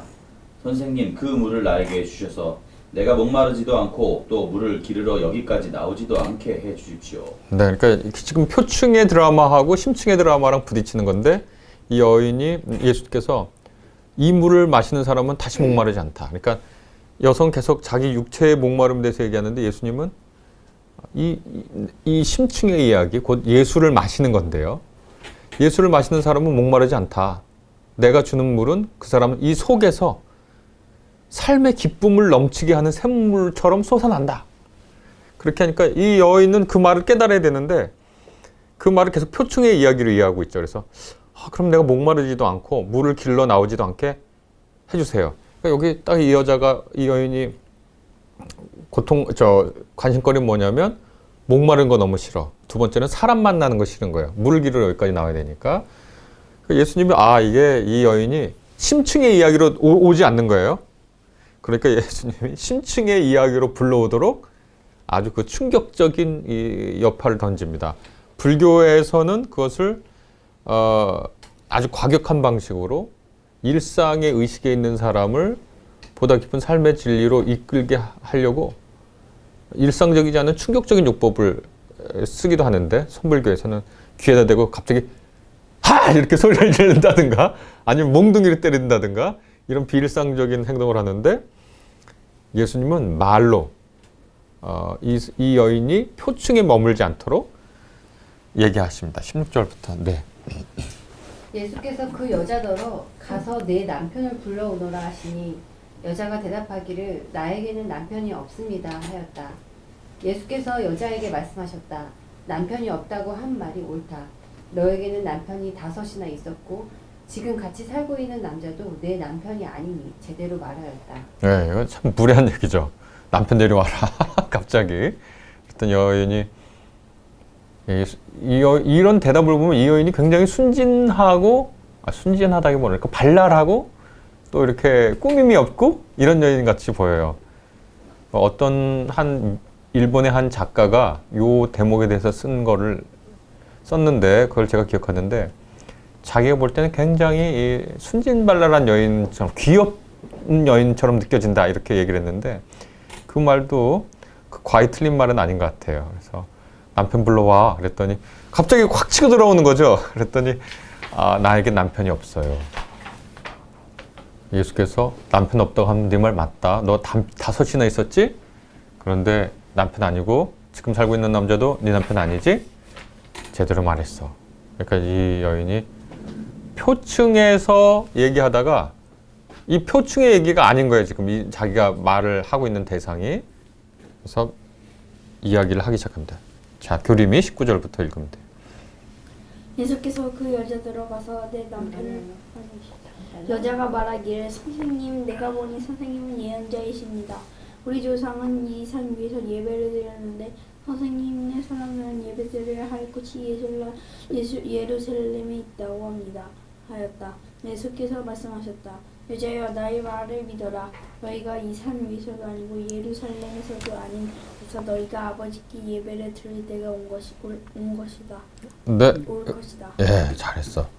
이거 보면 이제 뭐가 어떻게 됐냐면 이 여인이 심층의 얘기로 들어오려고 그러는데 예수님께서는 이 여인의 문제 삼았는데 이 여인은 가장 깊은 영과 관련된 영적인 문제를 자기 문제를 얘기하지 않고 갑자기 말을 바꿔서 이산은 지금 사마리아 사람들이 예배를 드리는 그리심산이라는 곳이거든요. 그러니까 사마리아 사람들은 여기가 성소라고 생각해요. 유대 사람들은 예루살렘이 성소라고 생각해. 그러니까 하나님이 계신 곳에서 예배를 드려야 되는데 사마리아 사람들은 그리심산이야말로 하나님이 계신 곳이다 라고 주장하고 유대 사람은 예루살렘이야말로 하나님이 계신 곳이다 이렇게 주장하거든요. 이 여성이 예수님이 너 남편 데려와라 하고 표층에서 아니라 심층의 영의 문제를 얘기하니까 내가 볼 땐 이 여인이 지금 회피하고 있어요. 자기 문제를. 너 남편 없지? 너 왜 그렇게 사니? 너 삶에 문제 많지? 너 희망을 갖고 싶지? 삶의 기쁨을 얻고 싶지? 이거를 예수님이 치고 들어갔는데 이 여인은 그 문제를 너무 직면하기 무서우니까 어떻게 하냐면 영의 문제이고 자기 삶의 문제이고 예배의 문제이긴 한데 문제를 바꿔요. 그리심산에서 온 예배 드리는 게 맞습니까? 하나님을 만날 수 있습니까? 예루살렘에서 만날 수 있습니까? 이거는 자기 문제 얘기하지 않고 지금 유대인과 사마리아인이 싸우는 문제 해결하는 것만 그냥 옆에서 구경하겠다. 그런 식으로 자기 문제에 직면하기를 거절하는 거거든요. 그랬더니 예수님께서 다시 끌고 오세요. 그 여인의 문제로. 네, 다음 읽어주시죠. 너희는 너희가 알지 못하는 것을 예배하고 우리는 우리가 아는 분을 예배한다. 구원은 유대 사람들에게서 나기 때문이다. 참되게 예배를 드리는 사람들이 영과 진리로 아버지께 예배를 드릴 때가 온다. 지금이 바로 그때다. 아버지께서는 이렇게 예배를 드리는 사람들을 찾으신다. 하나님은 영이시다. 그러므로 하나님께 예배를 드리는 사람은 영과 진리로 예배를 드려야 한다. 그러니까 유대인과 사마리아인 간의 오랜 문제인 예배 장소에 대해서 얘기하면서 자기 문제를 회피하려고 하는데 예수님께서 어떻게 하냐면 예배 드릴 때가 있는데 그러니까 하나님을 만날 때가 있는데 만날 수 있는데 바로 지금이다. 그러니까 지금 하나님을 만나라는 거죠. 이 여인에게. 지금 만나라. 너의 삶의 고통에 대해서 혹은 너의 눈물에 대해서 네가 사람을 피하는 그런 이유와 그런 것을 문제를 가지고 지금 하나님을 만나라. 바로 그때다 지금. 너의 가장 깊은 마음에 있는 것을 가지고 하나님을 만나라. 너의 삶에 가장 고통이 되는 그 문제를 가지고 지금 만나라. 이렇게 얘기하고 있는데 이 여인은 두 번째로 자기 문제를 회피해요. 그 다음에 읽어주세요. 여자가 말하기를 나는 그리스도라고 하는 메시아가 오실 것을 압니다. 그가 오시면 우리에게 모든 것을 알려주실 것입니다. 하니 예수께서 너에게 말하고 있는 내가 그다 하고 말씀하셨다. 또 회피하죠. 나는 지금 자기 만나고 싶지 않아요. 왜냐하면 자기 하나님을 만나고 싶지 않아요. 그리스도라고 하는 메시아가 오면 그때 뭐 해결되겠지 하고 자기 문제를 또 뒤로 밀어요. 그러니까 자기 문제의 측면에서 하나는 논쟁이 되는 일반적인 문제를 꺼내서 자기 자신을 직면하기를 원치 않고 두 번째로 확 이렇게 예수님께서 지금 네가 하나님을 만나야지 하고 들어오니까 아 지금 아니고요. 지금이 이때다 그러잖아요. 근데 지금 아니고요. 메시아가 오면 그렇게 할 수 있을 것 같아 하고 자기 문제를 또 미뤄요. 예수님께서 아니 바로 지금이야 하고 얘기를 하십니다. 네, 그 다음 단락. 이때 제자들이 돌아와서 예수께서 그 여자와 더불어 말씀을 나누시는 것을 보고 놀랐다. 그러나 예수께 웬일이십니까 하거나 어찌하여 그 여자와 말씀을 나누고 계십니까 하고 묻는 사람이 하나도 없었다. 예, 이거 웬일이십니까? 어찌하여 그 여인가? 이거 그냥 낯선 남자가 낯선 여인이랑 말을 나누고 있는 게 너무 이상한 장면이니까. 그러나 예수님은 그럴 뿐이 아니니까 수작을 걸 뿐이 아니에요. 근데 그렇게 하고 있으니까 너무 놀란 거죠. 근데 그 사이에 어떻게 됐냐면 이 여인이 자기의 문제로 들어오기 시작했어요. 이 예수님의 그 얘기가. 근데 다음 읽어주시죠. 그 여인은 물동이를 버려두고 동네로 들어가서 사람들에게 말하였다. 내가 한 일을 모두 알아맞히시는 분이 계십니다. 와서 보십시오. 그분이 그리스도가 아닐까요? 사람들이 동네에서 나와서 예수께로 모여들었다. 이 여인이 사람 만나기 싫어하는 여인인데 물길로 왔는데 목말라서 물동이 버려두고 사람 만나기 싫어하는데 사람 만나러 가죠. 자기 문제와 직면하는 거예요. 그리고서 사람들한테 가서 얘기해요. 이것도 되게 사실 웃겨요. 지금 바로 그 앞에서 자기가 무릎 꿇으면 되는데 그렇게 하지 않고 사람들하고 같이 문제를 해결하려고 그래요. 자기 혼자 아니라. 그러니까 완전히 자기 문제에 직면하지 못하는 거죠. 그러나 이 여인이 자기를 이제 문제 삼기 시작한 거예요. 비로소.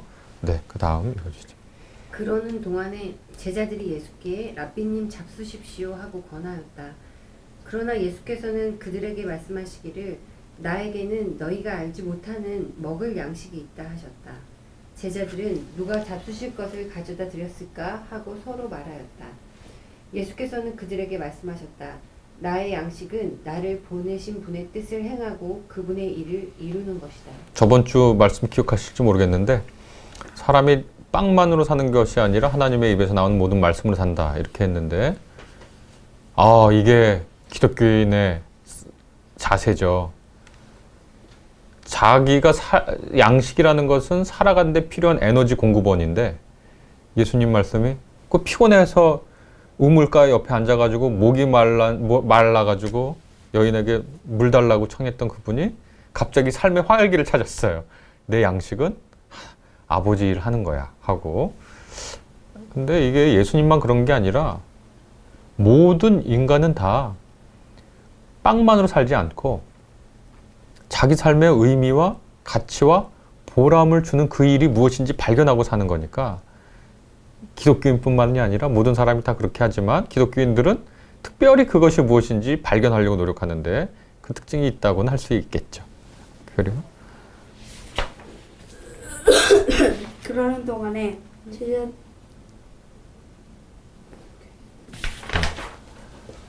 너희는 넉 달이 지나야 추수 때가 된다고 하지 않느냐. 그러나 나는 너희에게 말한다. 눈을 들어서 밭을 보아라. 이미 곡식이 익어서 거둘 때가 되었다. 거두는 이는 사악을 받고 영원한 생명에 이르는 알곡을 거두어들인다. 그러면 씨 뿌리는 이와 거두는 이가 함께 기뻐할 것이다. 그러므로 한 사람은 뿌리를 뿌리고 한 사람은 거둔다 한 말이 옳다. 나는 너희가 수고하지 않은 것을 거두게 하려고 너희를 보냈다. 수고는 남들이 하였는데 너희가 수고의 결실에 참여하게 된 것이다. 네, 넉 달 지나고 때가 무르익어야 된다. 그런데 예수님께서 뭐냐면 문제가 있는 곳에 이미 곡식이 익었다. 거둘 때가 됐다. 그러니까 미래로 미루지 말고 바로 지금 고통이 있는 곳, 필요가 있는 곳, 하나님을 만나야 하는 사람들에게 무르익은 사람들이 여럿 있어. 그러니까 그 사람들을 거둬 영생에 이르는 알곡을 거둘 수 있다. 그리고 37절은 제가 늘 생각하는 건데요. 뿌리는 사람이 있고 거두는 사람이 있다. 이게 우리 삶을 살면서 가끔 제가 종종 듣는 말인데 어떤 사람은 야 고생은 누가 하고 야 결실은 누가 가졌다. 그러면서 고생한 사람이 푸념하거나 또 억울해하면서 얘기하는 걸 가끔 듣는데 뭐 당연히 그렇죠. 고생했는데 자기가 자기 손으로 그 열매를 못 거두면 억울하긴 한데 그런데 이 말씀도 잘 기억해 둘 필요가 있는 것 같다. 뿌리는 사람이 있고 거두는 사람이 있는데 거두는 사람은 거두게 두어라. 뿌리는 사람은 그 뿌리는 것으로 그 사람의 양식이다. 노자의 도덕경에 보면 비슷한 뜻의 말씀이 있죠. 공성이 불거라고. 공을 세우지만 거기에 거하지 않는다. 그게 동양과 서양 모두를 관통해서 삶과 수고와 열매 거두는 것과 관련돼서 위대한 분들이 남긴 지혜인 것 같습니다. 네가 공을 세우지만 거기에 꼭 머물러서 거기서 열매를 거두려고 너무 노력하지 말아라. 사람 추해지죠? 그리고 또 이 정신, 한 사람은 뿌리고 한 사람은 거둔다. 이 정신 모두 다 예수님께서 제자들 보고 우리들 보면서 하시는 말씀 같아요. 지금 거두자. 그리고 지금 뿌렸다. 거둔 사람 따로 있을 수 있어도 그런 정신으로 살자. 네. 뭐 이런 얘기는 뭐 무수하게 많잖아요. 뭐 30년, 50년, 100년을 내다보고 나무를 심은 사람, 프랑스에 나무 심는 사람이라는 왜 그 뭐 책도 있는데 우리가 우리를 위해서 하지 않죠, 늘. 네, 그 다음 단락 읽어주시면 감사하겠습니다.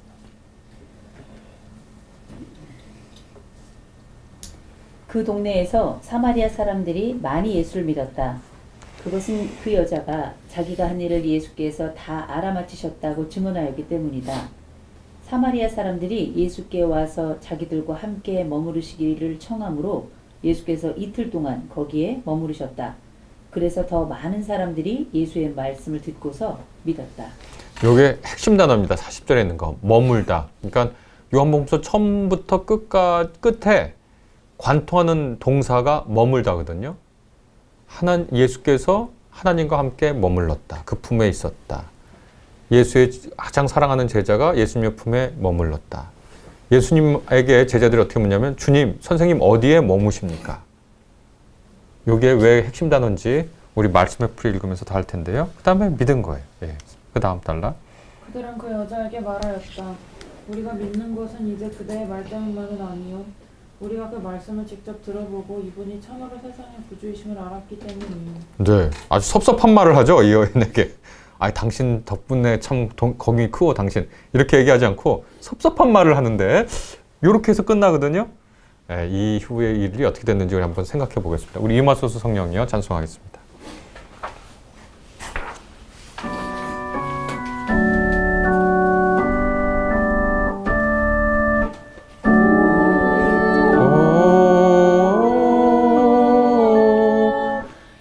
이마소서 성령이여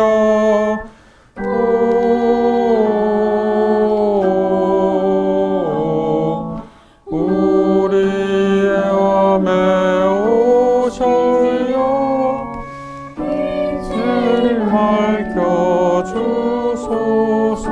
네, 한 번만 하겠습니다. 말씀의 풀이 읽어주시겠습니다.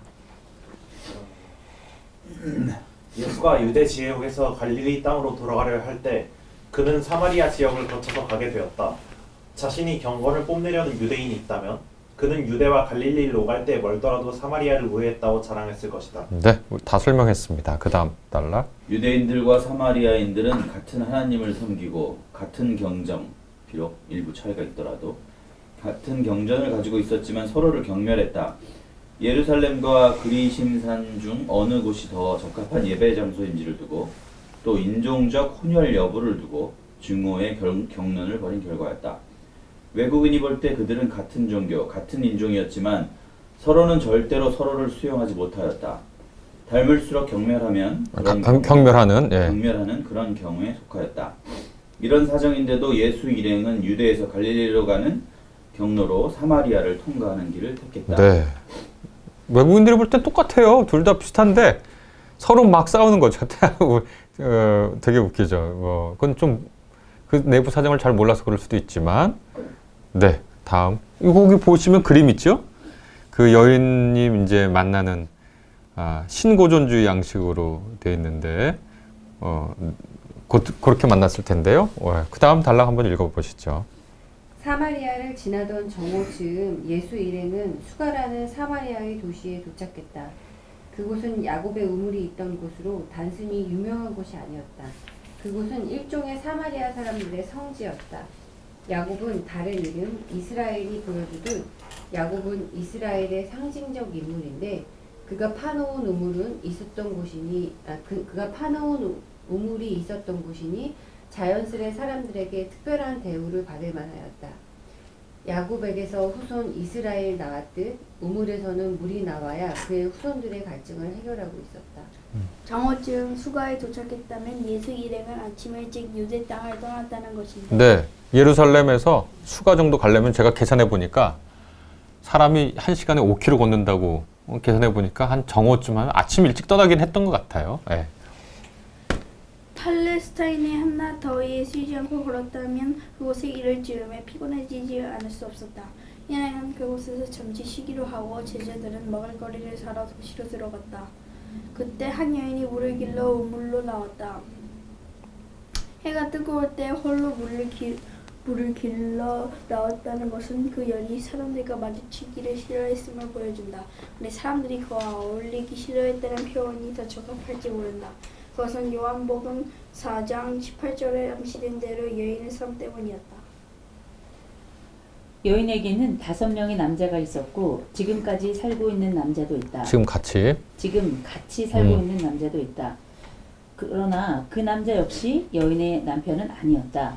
사마리아인들은 유대인과 마찬가지로 혼인과 성에 관해 엄격한 규범을 가지고 있었고 이 여인은 이웃 사람들에게 정상적인 여인이 아니었다. 음탕하리라 손가락질을 받았을 이 여인에게 예수는 말을 건다. 유대인들은 사마리아인들이 외국인과 결합해서 아이를 낳고 이런 혼혈이다. 혼혈이란 말은 다시 말로 뭐하냐면 굉장히 음탕한 사람들이다. 이렇게 생각을 하고 있었거든요. 그런데 사마리아인들의 실제적인 법률을 보면 굉장히 엄격한 사람들이에요. 그러니까 유대인들이 사마리아에 대해서 일종의 무지로 인한 경멸과 증오를 하고 있는 거죠. 근데 이 여인은 유대인들이 생각하는 전형적인 음탕한 여인인 거예요. 성에 관련돼서. 그러니까 유대인들의 고정관념이 투사된 여인과 다를 바 없죠. 네, 그 다음 읽어주시죠. 우물에서 남자가 여인에게 말을 건다는 것은 통상 수작이다. 우물에서 아내를 만났던 야곱의 이야기를 떠올리면 우물에서 여인에게 물을 달라고 청한 남자의 이야기는 흔한 사랑 이야기를 던지기 쉽다. 여인은 자신이 사람들이 짐작하는 것과 달리 예쁜 여인이 아님을 애써 예수에게 보여줘야 한다. 우리나라 그 노래도 있잖아요. 앵두나무 우물가에 동네 처녀 바람났대. 그러니까 우물, 남자 여자는 늘 그거거든요. 저 연애담인데 이게 무슨 연애담이겠습니까? 우리가 그 플라톤의 그 책을 읽어보면 에로스라는 말이 우리에게는 어떤 성적인 사랑을 뜻하지만 일상적으로 쓸 때 실제로 에로스라는 말은 플라톤한테 아주 영원한 것을 향한 상승 욕구잖아요. 거룩하고 위대하고 아름다운 하나가 되고자 하는 상승 욕구인데, 그러니까 여기서 예수님과 이 여인 사이에 그 일어나는 그 일이 다른 사람 눈에는 일종의 사랑의 수작처럼 보이지만 실제는 육체적인 사랑의 수작 이런 것이 아니라 매우 깊은 영적인 것의 삶과 온전한 삶에 관련된 사랑의 관계에 관한 얘기거든요. 그러니까 두 드라마라고 제가 얘기했는데, 그래서 이 우물 세팅을 또 이렇게 놓고 했던 것 같습니다. 네, 계속 읽어주시죠. 누구를 차례죠? 자인이 아닌가? 여인은 통념의 근거에 대꾸한다. 유대인 인종 정교, 남자 성별과 사마리아인 여자는 서로 상종하지 않아요. 그러나 예수는 자신이 누구인지 알았다면 자신에게 상수를 청했으리라고 재차 상종을 시도한다. 하지만 여인은 우물을 앞에 두고 물을 길어 자기 목도 축이지 못한 남자의 허세라고 판단하고 남자의 이상한 농에 농으로 대답친다. 그때 예수가 들이민 비수가 가서 내 남편을 불러오너라 하였다. 당시 부인은 남편을 나의 주인 바알이라고 불렀는데 예수의 이 질문은 이리저리 자기 자신과 대면하기를 피하던 여인에게 내 삶의 주인이 누구인가를 묻는 듯이 들렸을 것이다. 네, 바알이라는 말은 뭐 가나안의 신이기도 하지만 바알이 나의 주인이라는 뜻이거든요. 그래서 뭐 이게 방송되니까 좀 그런데 내가 내 처한테 고대 사람 이랬으니까 바알이라고 불러달라 그랬더니 그러겠다 그랬잖아. 발이죠. 그러니까 시간이 없어서 빨리 짧게 줄여 말한다 해서 나의 발이라고 그렇게 불렀겠다고 했는데 이게 나의 남편, 나의 주인인데 주인이 그러니까 그 말이 펀이에요, 펀. 그러니까 가서 너의 주인을 불러와라. 그러니까 남편, 그러니까 두 드라마예요. 표면에서 너의 남편 불러와라 그랬는데 이 말 배우는 뭐냐면 너의 삶의 주인 불러와라. 그랬더니 난 주인이 없어요. 내 삶은 그냥 허탄해요. 그렇지. 네가 섬기고 있었던 주인이 5이나 있었는데 다 너의 주인 실제로 아니었고 지금 너의 삶을 주관하는 사람인데 그 사람 너의 삶의 주인은 아니지. 그 두 가지 드라마가 동시에 진행되고 있어요. 그러니까 요한복음은 늘 그래요. 표면의 드라마와 심층의 드라마가 막 이렇게 변주를 해요. 그러니까 이것도 변주하는 것이 하나다 얘기할 수 있겠습니다. 네, 그 다음에 예. 남편을 불러오라는 요청에 무리하다고 판단해서 욕을 해주고 돌아서면 그뿐이다. 아니면 한낮에 정신 나간 남자를 만나서 그렇지 않아도 처량한 신세에 또 조그만 불운이 겹쳤다고 한탄하고 발길을 돌이키면 된다. 그러나 이 여인은 얘기를 중단하기보다는 자신의 처지를 털어놓는다. 나는 남편이 없어요.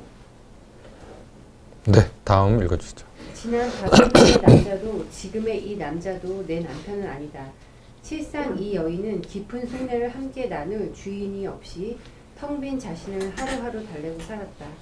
자기 사정을 알아맞히는 예수에게 여인이 던진 질문은 사마리아인과 유대인 사이의 오랜 논쟁 항목인 예배 장소, 곧 예루살렘과 그리심산 중 적절한 예배 장소에 관한 것이다. 네, 다음 교리마.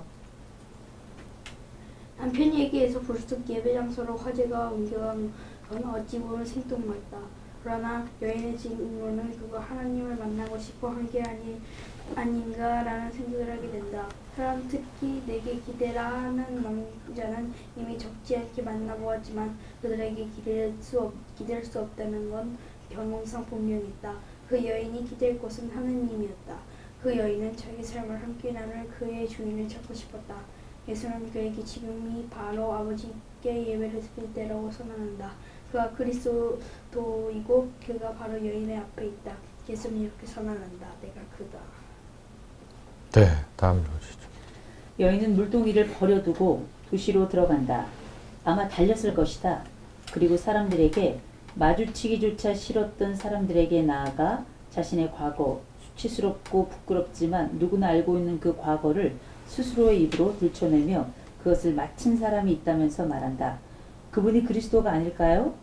그 말을 이렇게 바꿔볼 수도 있다. 그분이 우리가 깊은 속내를 나눌 분은 아닐까요?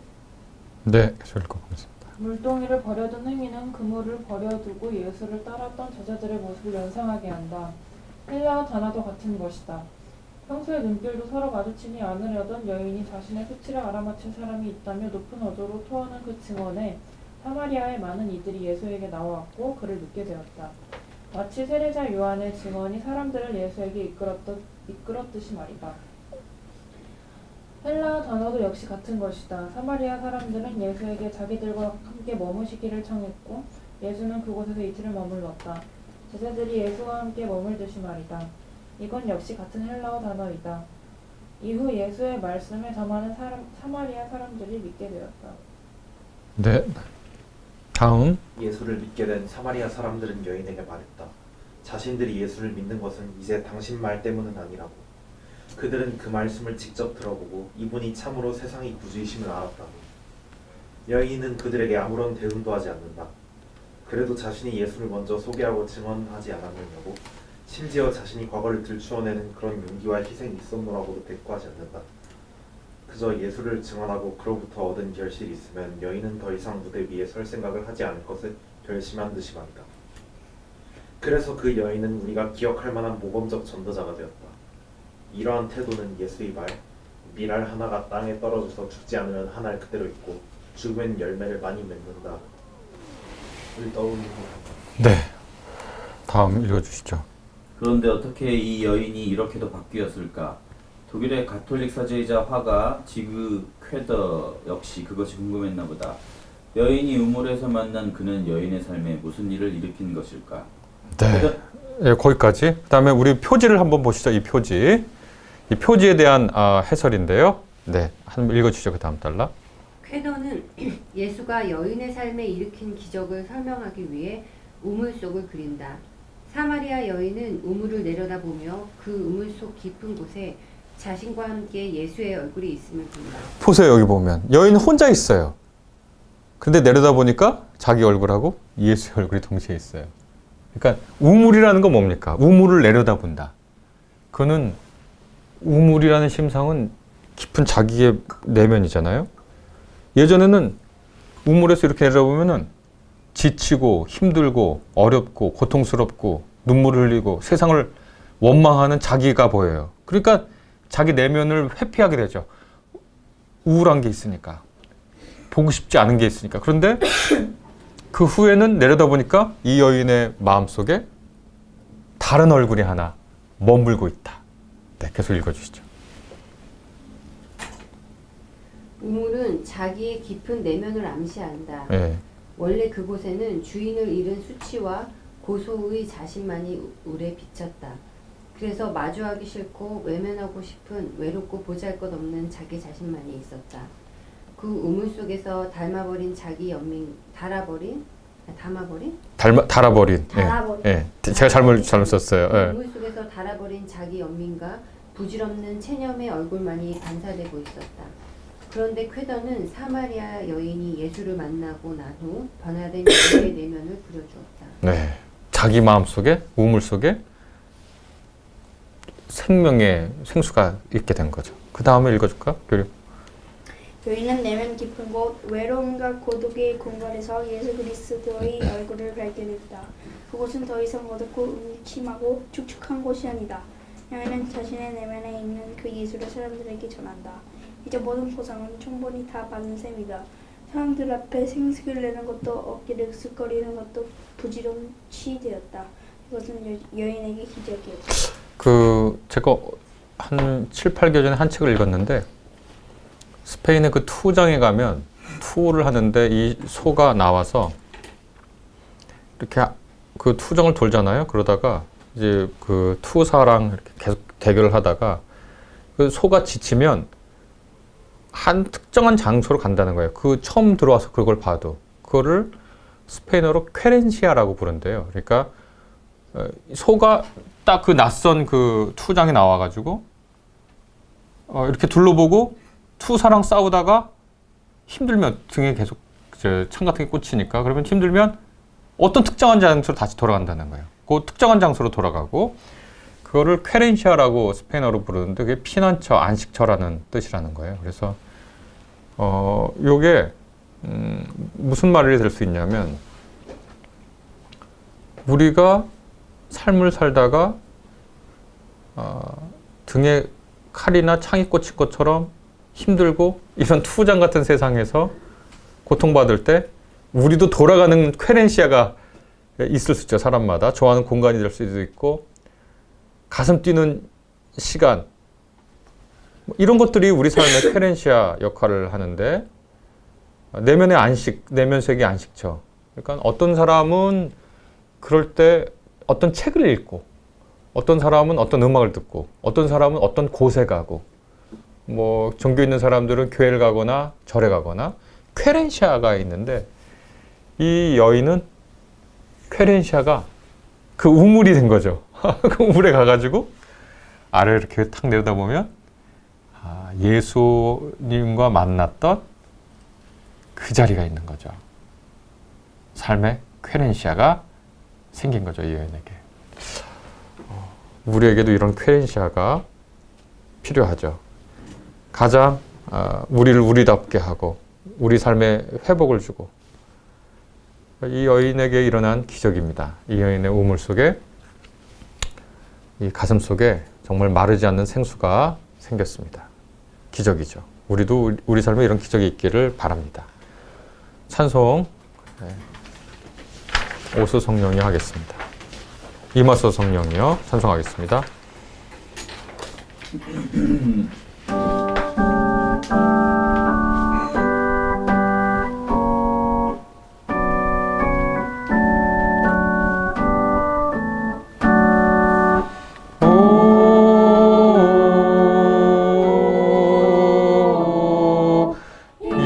임하소서 성령이여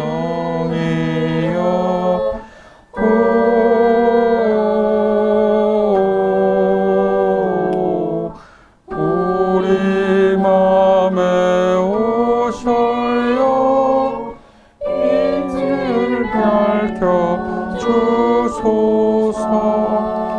네, 침묵으로 기도하고 우리 이호선 교우 짧은 마무리 기도를 하도록 하겠습니다.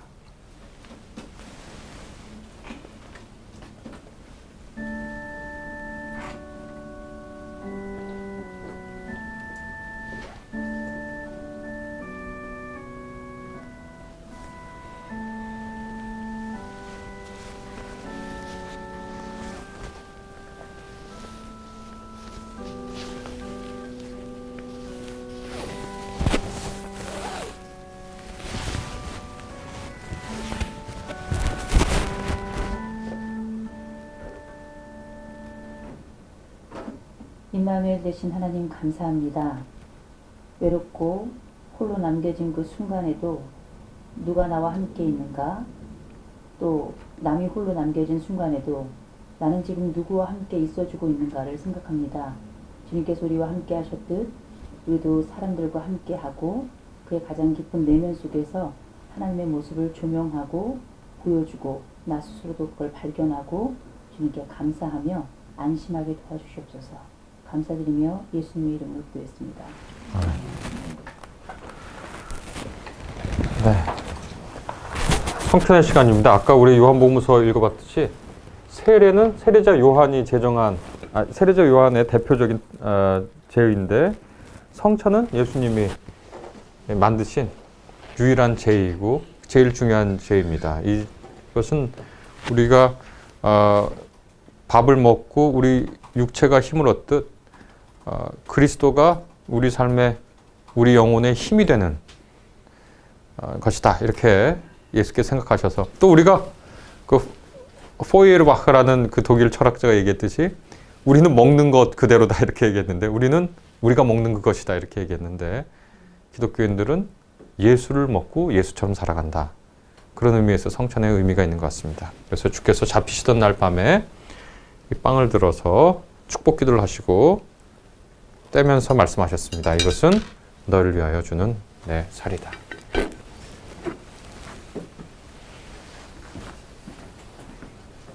주님의 몸입니다. 주님의 몸입니다.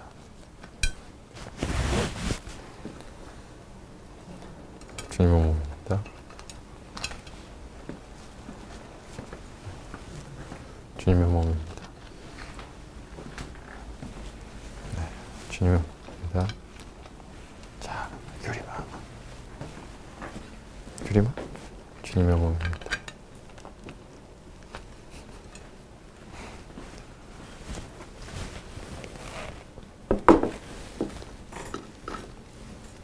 우리 다 같이 주님을 뵙겠습니다.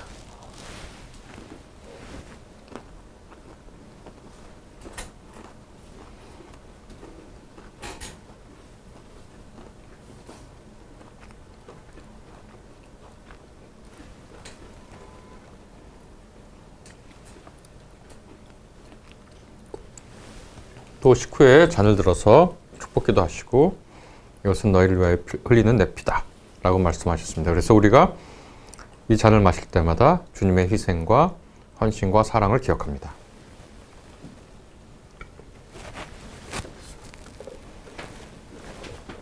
주님의 피입니다. 주님의 피입니다. 주님의 피입니다.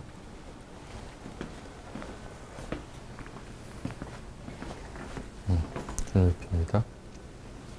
주님의 피입니다. 자, 이쪽으로. 주님의 피입니다.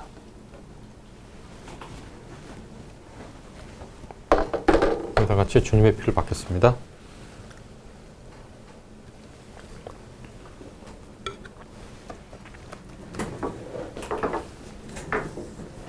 네, 우리 다 같이 주님의 기도, 주의 기도를 하겠습니다. 네, 같이 하시죠. 하늘에 계신 우리 아버지여, 이름을 거룩하게 하시며 그 나라를 오게 하시며 그 뜻을 하늘에서 이루는 것 같이 땅에서도 이루어주십시오. 우리에게 일어나는 양식을 내주시고 우리에게 죄 지은 자를 용서하여 준 것 같이 우리의 죄를 용서하여 주시고 우리를 시험에 들지 않게 하시고 악에서 구하여 주시오. 나라와 권세와 영광은 영원히 아버지에게 있습니다. 아멘. 찬송 우리의 기도를 찬송하겠습니다.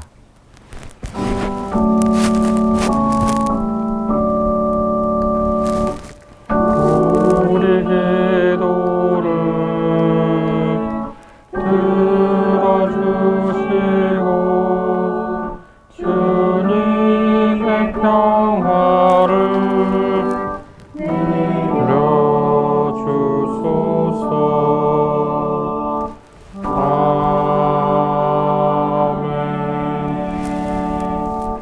우리 주 예수 그리스도의 은혜와 아버지의 사랑과 성령님의 감동 감화하심이 우리 마음에 거하시는 하나님과 예수님과 성령님을 따라 살며 삶을 기쁨과 사랑과 행복으로 가득 채우려는 우리에게 이제부터 영원까지 함께 하시기를 간절히 축원합니다.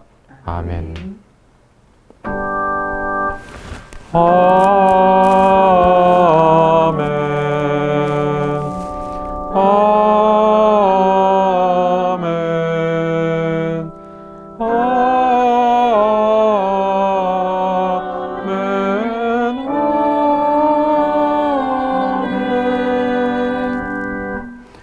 예배를 마쳤습니다. 고맙습니다. 고맙습니다. 감사합니다.